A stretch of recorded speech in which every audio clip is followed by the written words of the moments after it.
Welcome, everybody, to the Between Two Wheels podcast. This is Tyler Yonke, an exciting rest day recap. It's, what is it today, May 20, 2024. We're going to talk first about stage 15, Manerba del Garda to Livigno, Mottolino, 222 giant kilometers with a ton of climbing in the race. And Victor, welcome here. By the way, Victor, look, Tour de France is coming up. So thanks for the mug, by the way, that you had sent. I appreciate that. So we'll talk about the stage yesterday. I hope everyone enjoyed it. I did not do a recap yesterday. I was like, I had stuff to do. I was busy doing nothing. I know a lot of yard work things. And then so I thought, hey, it's rest day.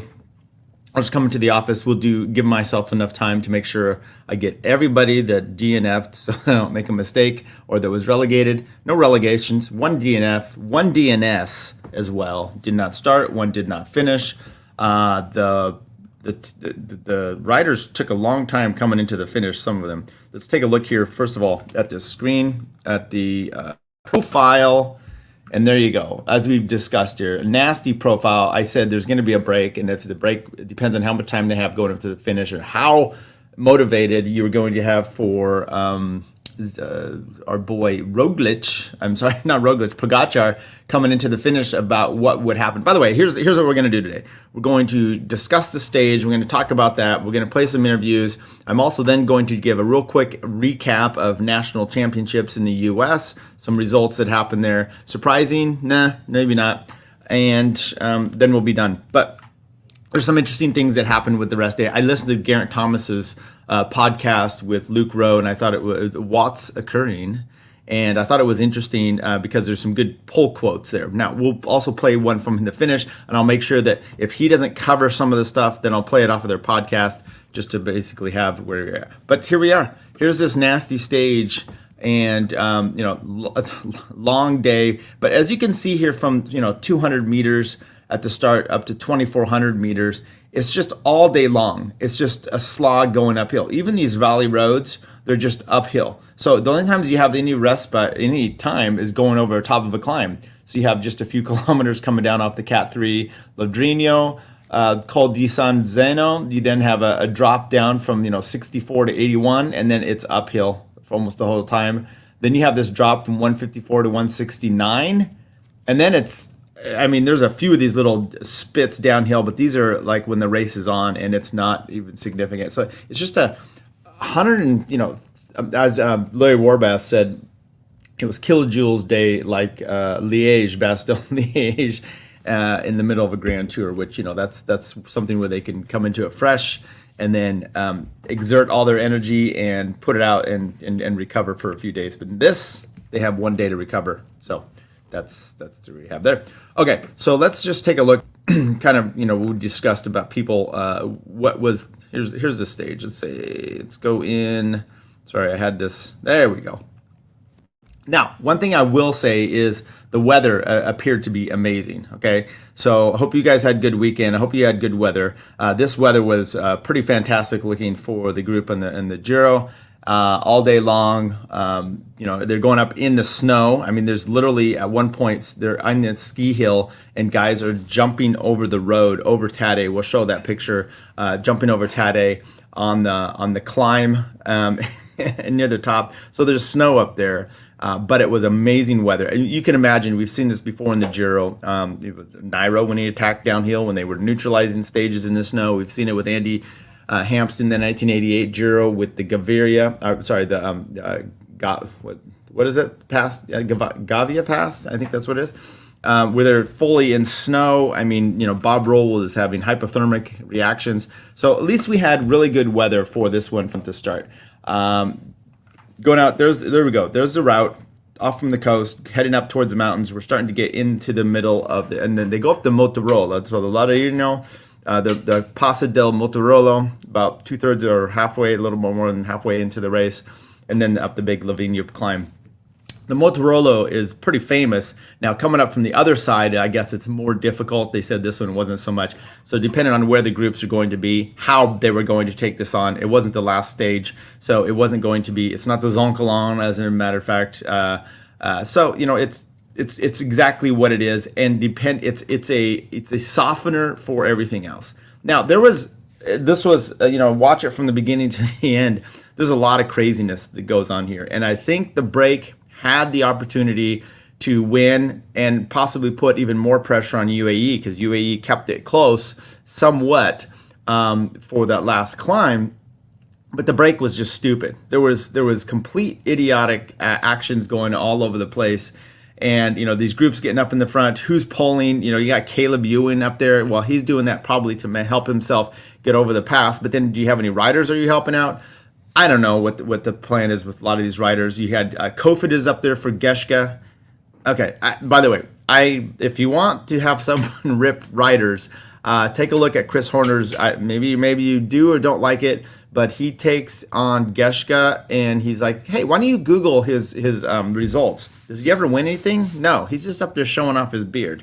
I'm like, okay, good point. And then his team rode like a bunch of clowns. So they're pulling on the front. The brake is almost 50 people up the road, okay? And you're going to have trouble when the brake is that big of having cohesion, because there's guys who just want to sit on. There's other one. Anyway, the brake is breaking up from the brake. And with that happening, you've got stupid stuff like Geschke's behind, his teammates up the road.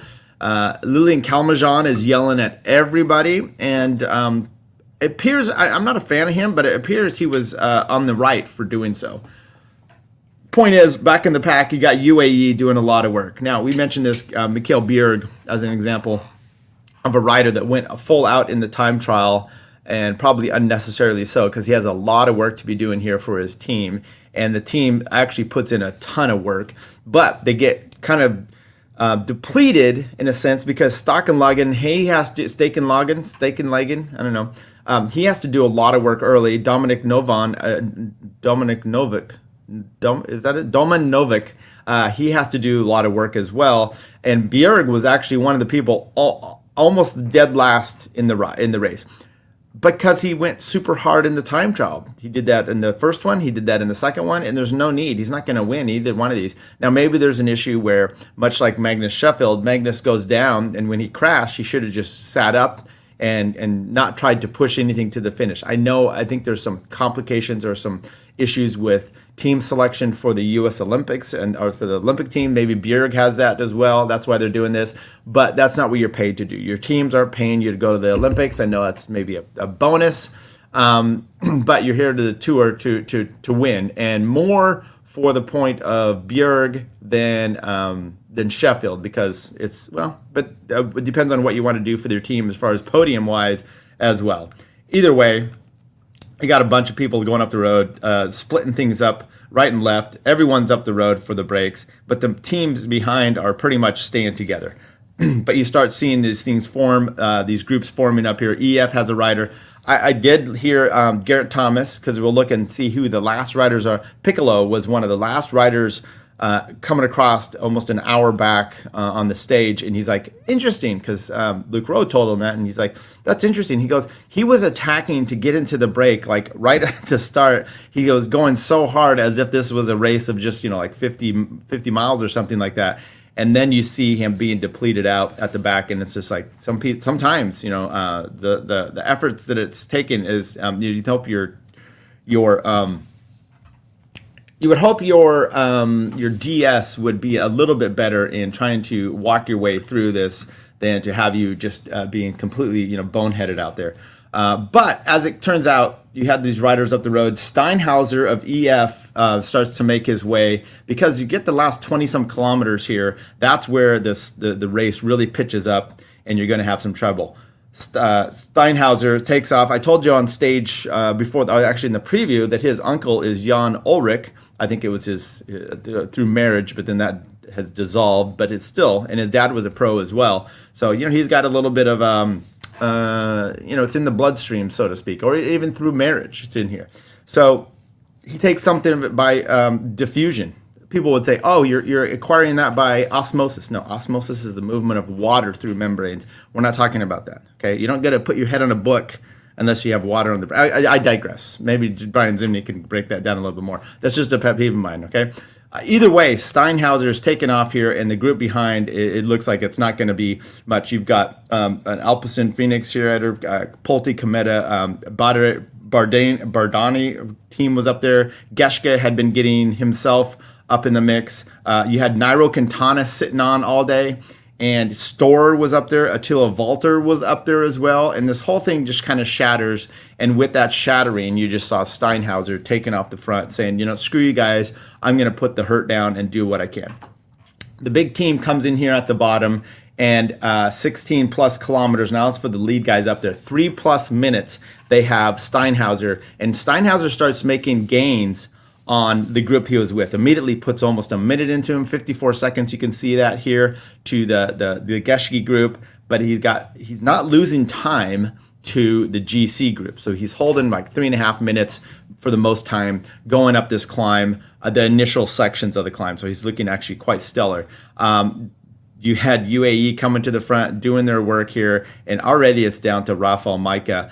On the day, you had Arnsman, you had Ineos had Geraint Thomas in there. Bahrain had, remember, Tabiri, he's the young rider. You had Danny Martinez. Aiello, his teammate for Bora, was up in there. You had several riders. You had VPP, I think, Valentin Parapente for Decathlon for Ben O'Connor. He was still holding his place up there.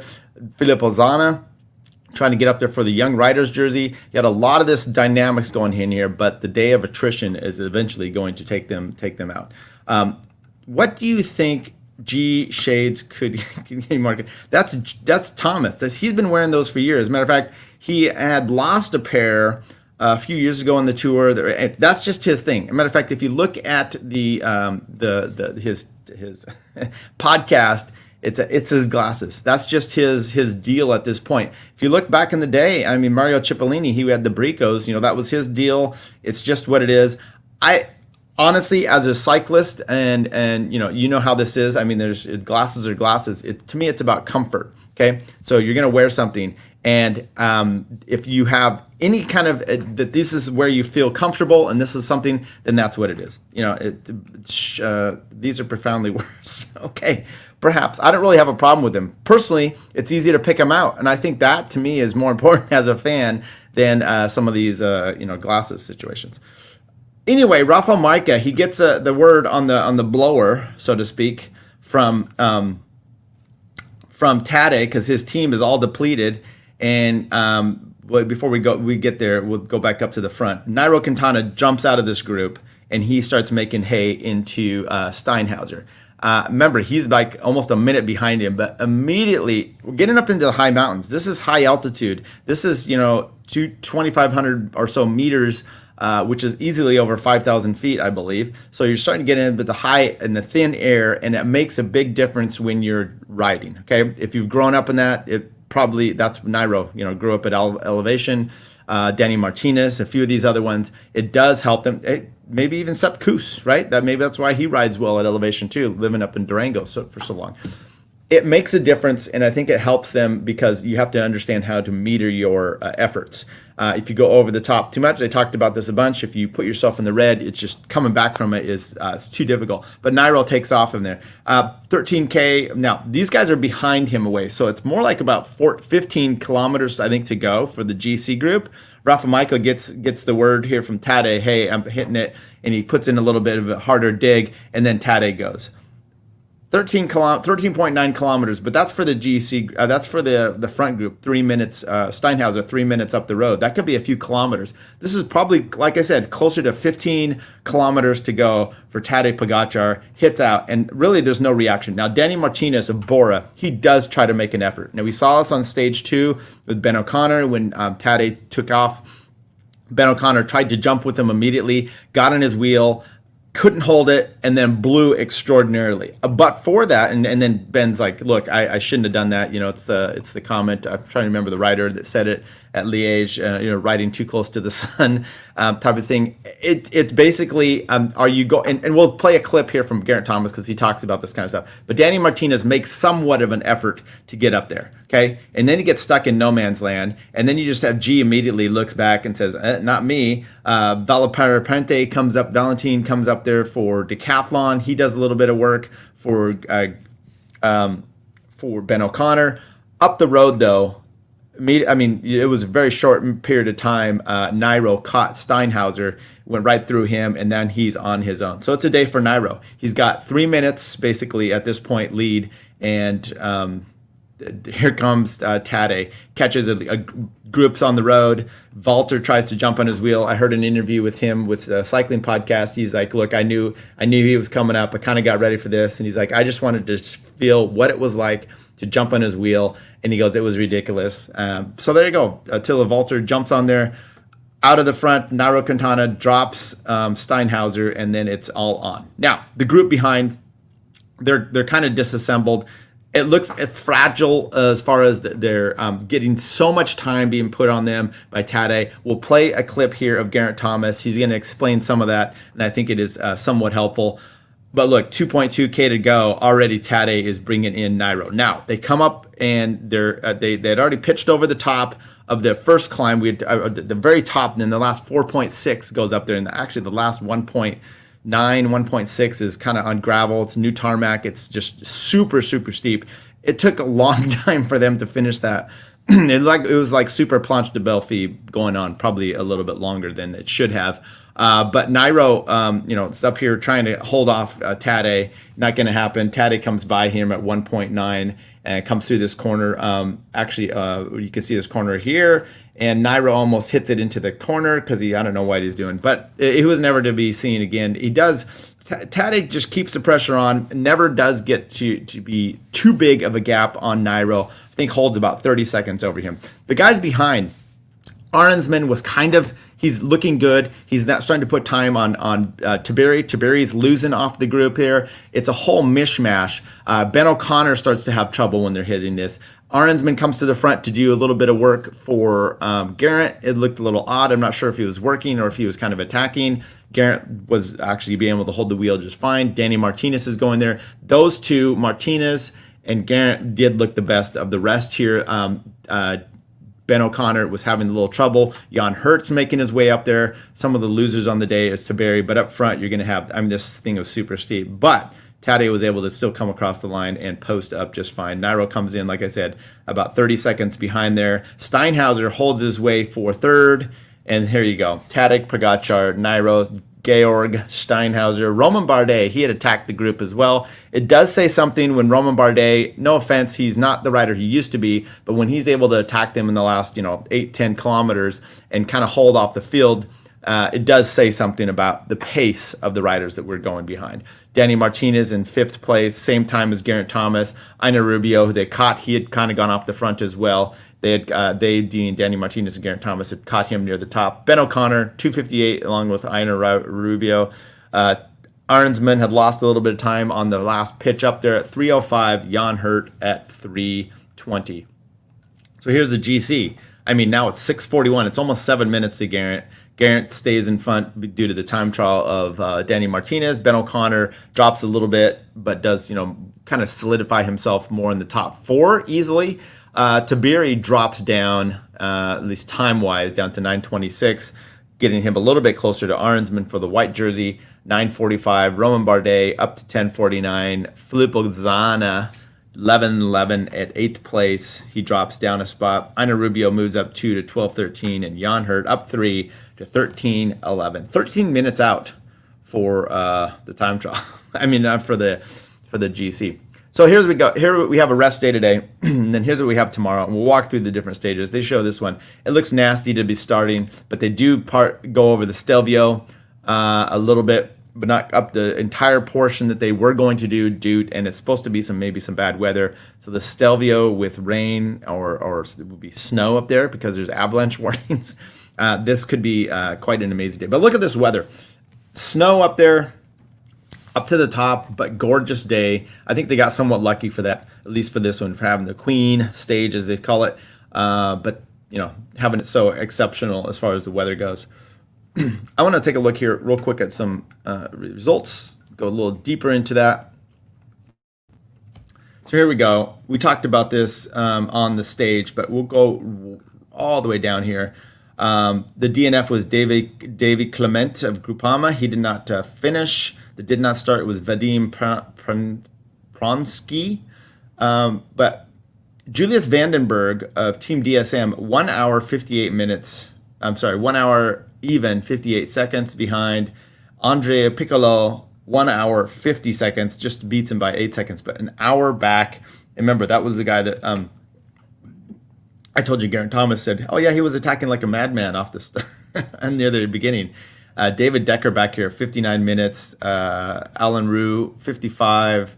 Oliver Legac, 48. Mikhail Bjerg, 47 minutes back. I mean, I hope he took it somewhat easy, but it looks like to me when you're there, you're not really you're with a little bit of a group. I mean, he's with Rui Oliveira, Joseph Cherney, who also tried to ride a fast time trial, and he's with some sprinters here, and that's just shouldn't be Danese. These guys, it looks like he just fell off of them right at the end at the top.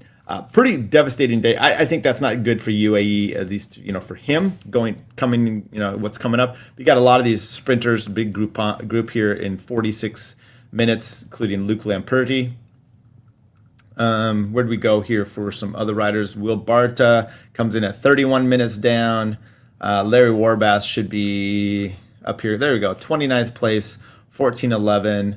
Vermaak 10:47. I mean, he's still, even from falling. Kevin Vermaak looking pretty good. He might have been in that break. I'm not sure exactly where. Let's see if we can see Sheffield here. There we go. 78th place, 35 minutes. So he was back there with Will Barta. All right. Go to the GC. I'm going to do this breakdown of time won lost. I think that's the best way to show it. 3 minutes, 3 minutes. That's how far back they were from Tadej. Riders all over the place. Zana is one of the better ones as far as kind of the up there. 257 to Romain Bardet. He did a little bit better on the day. Obviously, the best of the rest for these going. Arnsman, Tiberi, he loses almost a minute to the top guys here. But let's take a look here at the youth jersey. Tiberi, Arnsman gains 54 seconds on him.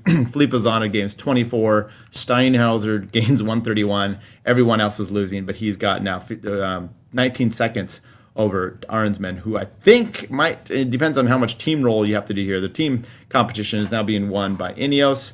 The KOM is going to be killed by Tadej. Geschke comes up there, so he'll wear the jersey just out of courtesy, I guess. I don't know what you have on these. Okay, let's go and play a few interviews because I think, especially start here with Tadej. Let's give him his due. And but then I do want to play some stuff back here with Geraint Thomas because I think it's somewhat interesting. Now this is 5 minutes. I don't think I could do a 5-minute interview with Tadej, but let's see what he said to begin. Tadej Pogacar, an old school stage, an old school masterpiece from you. Yeah, I must say that I was really looking forward for this stage since a long time ago, and we had a plan. It was hard, but the team did it really good, really perfect, and I'm super happy that I could pull it off and to finish here on top of Livigno. It's really amazing. I'm super happy and brings a lot of nice memories. Tomorrow is a rest day. We can enjoy today, tomorrow, and go into the last week super proud and happy. What did you think on the last meters, watching all those people cheering for you? Yeah, it was amazing. I knew Quintana is still in front. I was when I was hearing Steinhauser go the last climb, I was actually really impressed by him, and I was wishing him go to the finish. But in the same time, I wanted to show to the GC guys that I can even increase the gap. And in the final climb, it was crazy with the people. It gave me another motivation, another energy, and it was really amazing to see all the Slovenian flags, all the Italians cheer for me, screaming my name all the climb, and it was unbelievable. I'm so good. Yeah. We can call this stage a sort of Tadej Pogacar signature on this Giro d'Italia. Let's hope so. Yeah, that would be cool. To have like this stage, but it was. I think today was the Queen stage of the Giro, and to win the hardest stage of the Grand Tour is fantastic, and I'm super happy that I could do it. It's Thank you. Thank you. Moves over and he does another interview. Okay, let's go here because I want to talk to. By the way, he talked about catching Nairo, and saying he used to watch him in the day with Froome and don't attack early enough. And he goes, I thought about that when I passed him. Okay, let's go to Geraint Thomas. See what he has to say here. We'll also do this at 1.25 just so we don't have to sit around much. Geraint, you guys had a couple guys up in the front. You had Filippo, you had Rensman there with you all day. looked like a good day out for you guys. Then what came, we all knew would come, is the Pogacar attack. What was going on there at that point? What were you thinking?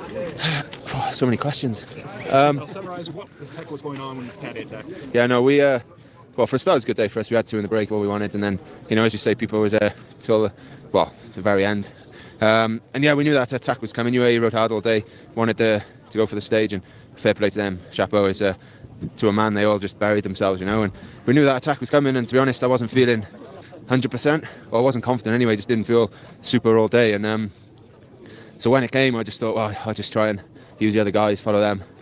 And then obviously we just slowed right up then, and it became a cat and mouse, a race amongst us really, and everyone sort of let Paul go and do his thing basically. And but yeah, I felt better. The legs sort of came around and felt all right by the end. And yeah, it was nice to gain a bit of time on everyone and finish with Danny. This gap is getting crazy. I don't know what it is now. It must be around 5.5 minutes or something. Yeah, I don't even know now. I think he's just a different level, and he's just riding in a different world. But still best of the rest, I guess, for now. So. Final thing, you talked about these other stages about the team always wanted to race its race, and you doing at the front when it needed to be. Were you racing the race you wanted to race today? Yeah, obviously I would have liked to have gone with Pog, but as I say, I wasn't confident that if I did, I would have just blown up. So I had to just sort of ride a bit more conservative. And as I say, once that gap goes, everyone just looks at each other then, and it's kind of irrelevant how you could win by 5 minutes or a minute. Our group didn't seem to be bothered. It was about racing each other then. So, but yeah, at least I was feeling okay actually. I think I was probably better than I thought I was earlier on in the stage. Can we do two more, please? Rest day, which is probably welcome, but then sounds like some hard days in the rain. Okay, he said some things there that I think kind of mirror what I'm going to play here from his podcast. So, but we'll take this in. I think this is still some interesting stuff. I can follow for a bit, and I'll probably blow up and lose 10 minutes, So even before he went, I decided I was just going to stick with the other GC guys, and if they follow, then obviously I have to try, or at least sort of slowly come up to them.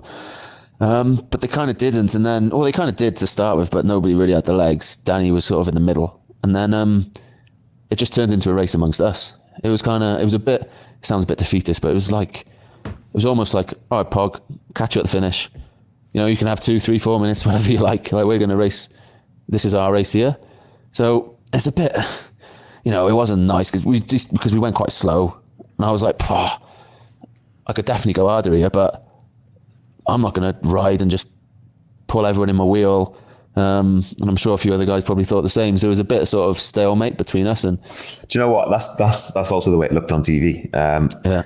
And also, it's interesting you say you didn't feel great on the Mottolino and just before Poggy attacked because. Okay, and then Luke Rowe talks about how he said, I didn't think you looked good either, but okay, great job. The point of that part is to show, and I'm going to play one more thing here with him, which from their podcast, but that is to kind of emphasize when you're looking at, friend, listen to a show, friend Tom here, he, immediately is texting me yesterday, and kind of the inference, he's like, well, he said, would a doped Lance beat current Pogacar? I don't know if that means Pogacar might be doped, but there's all those kind of questions. And when you see him blowing everybody out to that extent, you start to just be like, oh, crazy. And then you see they showed the KOM, or the fastest time up this climb, and it destroyed everybody that had gone before. But they hadn't really, I don't think they've raced up to the top in this, before. So the metrics are much different. I don't know if it had gone over the top or what it had done, but even the Geraint Thomas groups had beat that guy that had the previous record as well. So you have a few factors going in there. One, Geraint specifically saying we weren't going slow. So that 3-minute gap means something because Pogacar was the only. Now, look, they weren't going to be able to necessarily go with Pogacar, but if they do push themselves to a more extent, maybe it's only a minute and a half. Maybe it's less than that. I don't know. But you can lose a minute in that last 1.6 kilometers easily just from that portion, that being so steep. So the point really is you've got a few different dimensions. And as Geraint Thomas says there, and he says later on in his podcast, it's kind of a double-edged sword, which is, okay, now, there's interest, we're racing kind of for second, third here, so we're racing amongst us, and so we're letting him go. But what the problem with that is now it makes us look even worse because he's just destroying the times. But we're having this infight behind. Because, when you're 6-7 minutes down, and that's you guys are within just a few seconds of each other. Those mean some things too, right? Geraint wants to go. I mean, he's retiring, and that's kind of another issue too. I texted with Chris yesterday, and he goes, "It's fun to watch, but damn, if he ever needs any help from any of the other teams, he's not getting it." And I'm like, I get that, but you're also looking. And I don't know if this was correct, but I said you're playing with JV teams here at the race in a sense. Okay, and I don't mean to minimize these other ones, which kind of, that was the questions that Tade acted all up in arms before the race about how you guys aren't giving these other guys respect. Well, Jonas isn't there. Who's won the tours the last several years? Jonas. Roglic hasn't, but he's pushed everybody in the tour. He won the Vuelta. He won the Giro. And then you have Geraint Thomas, which is no slight, but Geraint is retiring. Okay, he's done. I mean, it's amazing to me that he is still near the top, and it says something about the other riders where he's like, I'm done, I'm going out. Usually you're Chris Froome in it, kind of waning on your way out, and he's still pushing. He was 14 seconds from winning the Giro last year, so he's still close, but he's not quite there, right? And so you're going to see a fun tour this year where you're going to see, Jonas coming off of an injury. He's going to be there, softened up, not quite where he was. Softened up also is Pogačar coming off of the Giro, where he's probably not going to be as fresh as he might be. And then you've got Roglic, who is just a step down from those two. So now and then Evenepoel, who's coming up, but he's been injured, and you got some other things. So I think that tour may be fantastic this year because the field is going to be leveled out a little bit. I could be wrong. I could be completely wrong about that.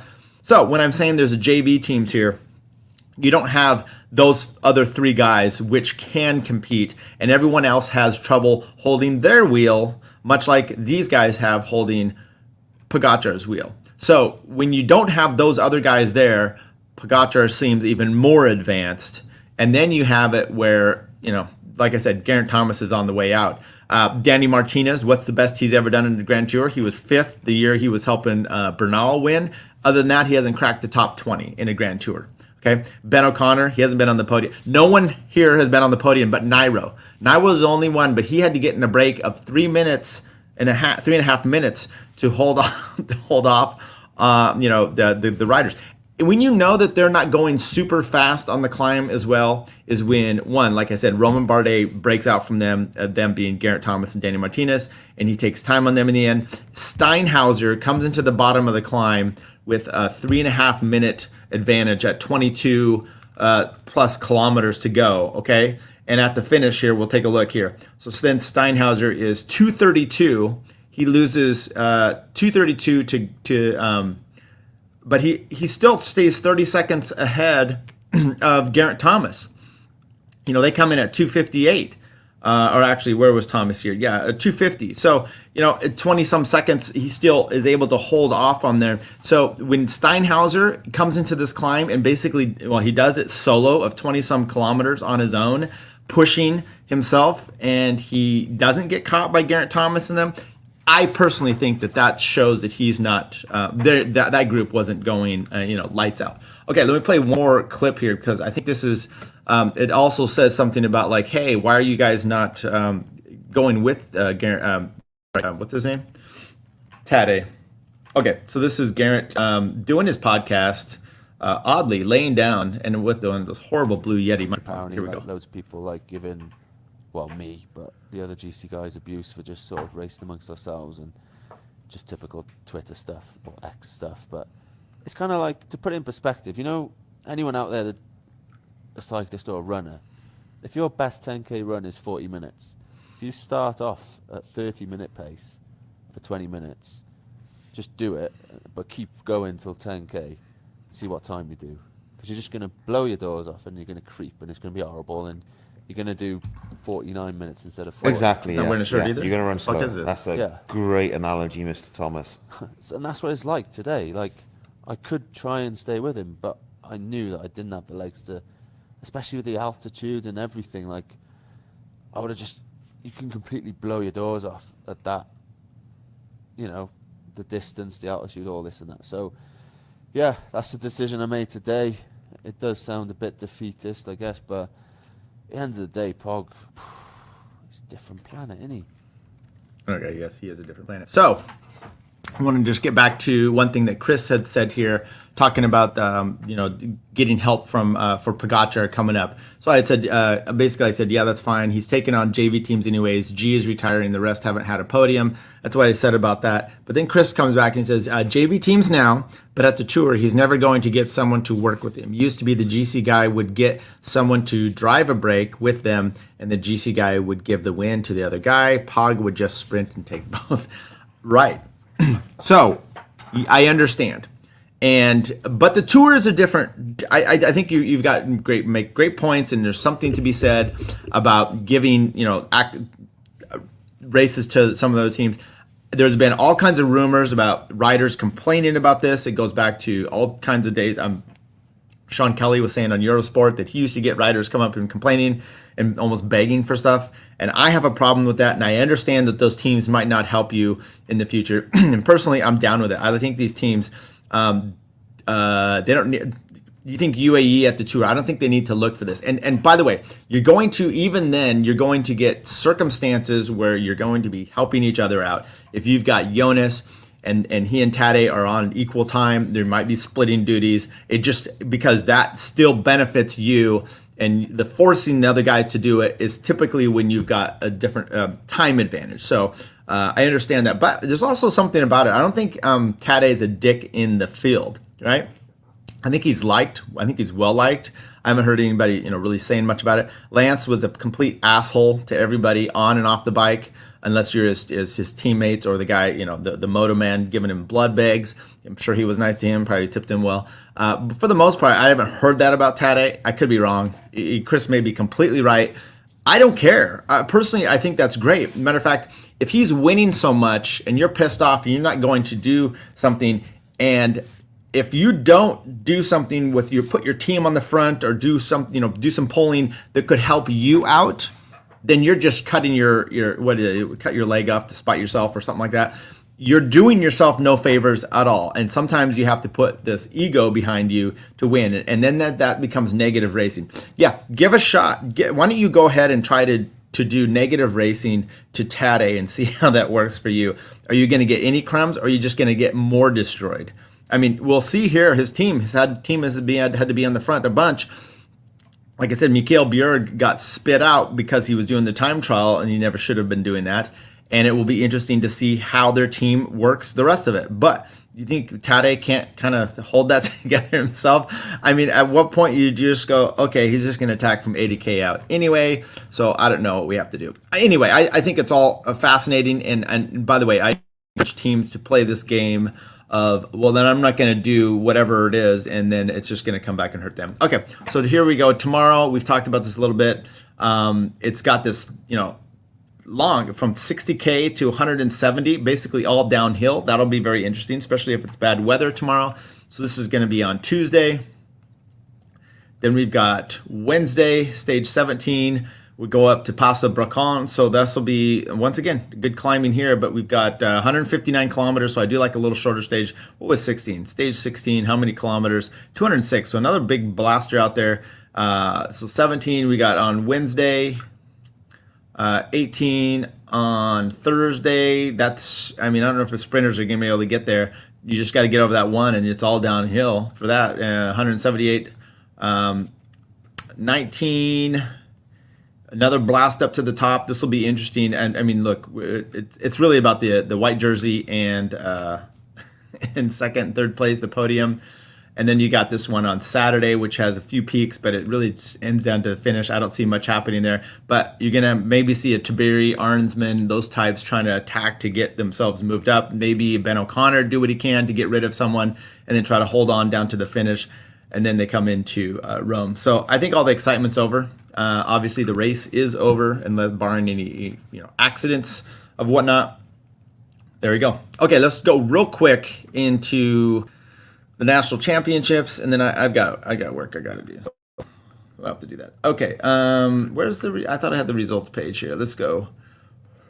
Pro road race, timing, hours, schedule. Where was I had this saved. It was for the results, and now the results are gone. That's disappointing. Race info, okay. Race info, registered riders, entry fee, da da da. Oh well, you know what? That's really a bummer. Countdown to Pro Nationals, it's already over, but then they took off the they took off the results for me to watch it or to take a look at it. But I'll just tell you here, we'll play a those are the women's. Carmen, what's her name? She won the crit. Let's take a look here. I do have a quick. No, that's not it. Man, this really went sideways. Okay, try to bring this one up. Road race. There we go. This was on there. He sent this to me. You're welcome, Victor. Thanks for streaming. Brian Zimney sent this to me, and he says, "Man, it's just the last 2 kilometers or so of the race. It's Sean Quinn of EF. It's Nilson Palace of EF, and then it is Brandon McNulty of UAE, which we know a bunch about." And so he sent this to me and he said, "Man, this makes Nilson look like a complete idiot." I don't know what, I'll have to ask you. Maybe, Brian, you could tell me why you mean that. So there's 2 of them here. There's 2 EF riders and 1 UAE rider. So what you have to do is you have to just attack. I'm assuming Sean Quinn is the better sprinter. Okay. So with that in mind, although, Nilson Palace has won San Sebastian. He won that in a sprint. But what they kept doing is they're just kind of riding side by side here, and then next thing you know, Nilson Palace takes a dig off the front, and who's got to chase him? You've got to have a chase, and it's Brandon McNulty. And it's not always easy for him to bring him back in, but he ends up bringing him back in each time. And then there's another attack, and oops, let's go this. Sorry, I'm gonna have to. I want to go back over this, but they're doing the stupid commercial stuff in the middle of this. So anyway, so you just have the rider. You got to do the 1-2s attacking. I don't know why Quinn wasn't doing any of the attacking himself. It looks like it was all Nilson Palace, and you've got to do that to soften up the legs of Brandon McNulty, because he's got to chase you down each time, and maybe one of those times you just don't actually bring him back. YouTube Premium is life-changing, no commercials ever. Okay, I get that, but I'm a little upset with YouTube in general, so we'll see about that.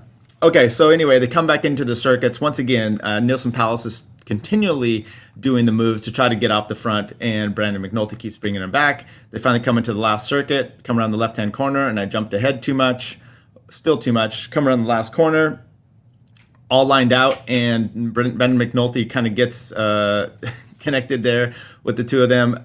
Nilson Palace is on the side. I don't know what was going on here.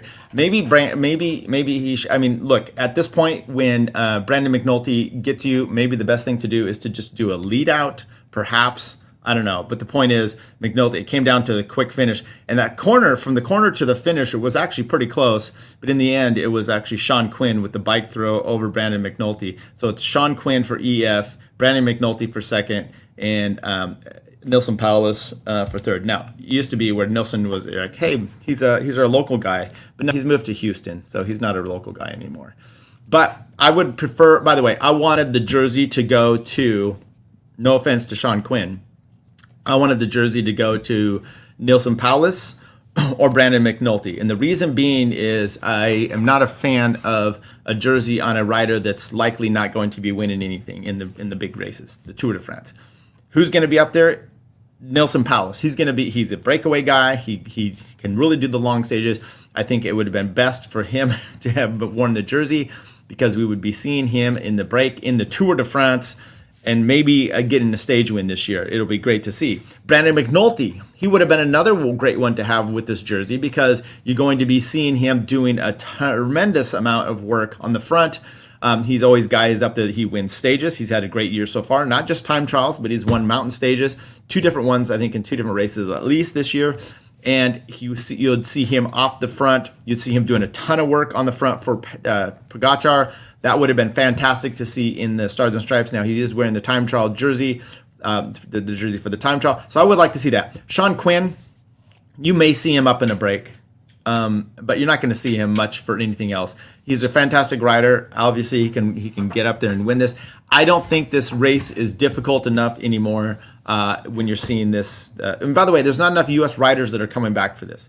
It needs to be so that you have everybody that's coming up there, and you look and you see these 3, and then you see a lot of like Avello, Tyler Stites. Okay, fine. it's just I'm a little disappointed. You didn't have Jorgensen, you didn't have Sepp Kuss, you didn't have Will Barta, you didn't have Sheffield. You have this is the way it is. They might need to have the national championships held in Europe. Okay, is there any kind of do we have any territories over there? We've conquered a lot of land over in Europe already. Why don't we just say that part of it is for the U.S. national championships? And we have a race in between the Tour, the Giro, and the Tour, and we can have our team selected, and we get all the best riders, like everyone else, right? But right before the Tour, have a climbing race. Would you love to see Sepp Kuss with the jersey on?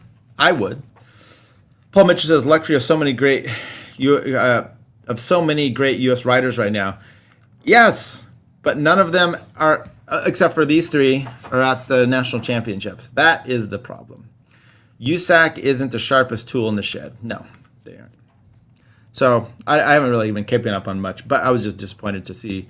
Once again, Sean Quinn, great. Maybe he'll make a breakout, but I haven't seen it yet, and I don't expect it. I do expect it from Nilson Powless and Brandon McNulty, Jorgensen, Will Barta, Sheffield, Luke Lamperti, all these guys are making headway. Sepp Kuss, and we're not seeing them in the biggest, national championship race to represent us. Nationals on Sat after Thanksgiving. Yeah, you know what? You're brilliant here, Paul Mitchell. This. Think about it. What Luke Plapp? Luke Plapp is not Australian national champion. Fantastic. He rode well. Paris-Nice, all these different races. He's had some trouble. The Giro, right? And he's also national time trial champion and road race champion. And you're like, somehow Australia is further away, and that doesn't mix in. Okay, so we can do this in the U.S.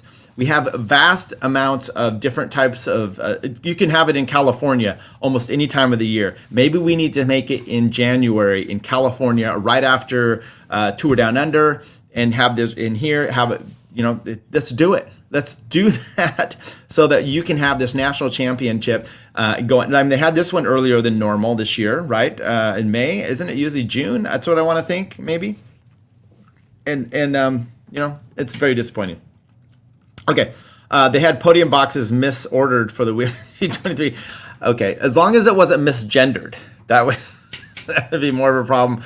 All right, everybody, this is all I'm going to do today. I do have some work to do. This is my plan for the week. So I am heading down to Southern California Wednesday. Wednesday the 22nd.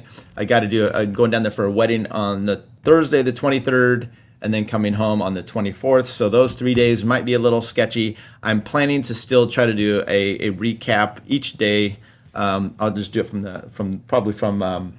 well, you know what? Wednesday, I leave in the afternoon. I could still do it in the morning, so we'll be fine there. Thursday, that's when the wedding is. I could probably do it Thursday night, or I will try to do it. Maybe I'll have to push one of those days off, but we will get them all done and taken care of, everybody. So no fear. Till then, see you tomorrow. Don't forget to share the show around, like and subscribe, and we will be back bright and early for stage 16 tomorrow. Could be another good one. Froome now, he goes on the offensive, he goes on the attack over the top of this final climb, and nobody at the moment can go with him. He had 75 kilometres to go, and now under the Flamme Rouge, and there he is, still the virtual Maglia Rosa on the road. Who'd have thought it at the start of today? But Chris Froome, masterful performance, takes the win on top of the Jafra.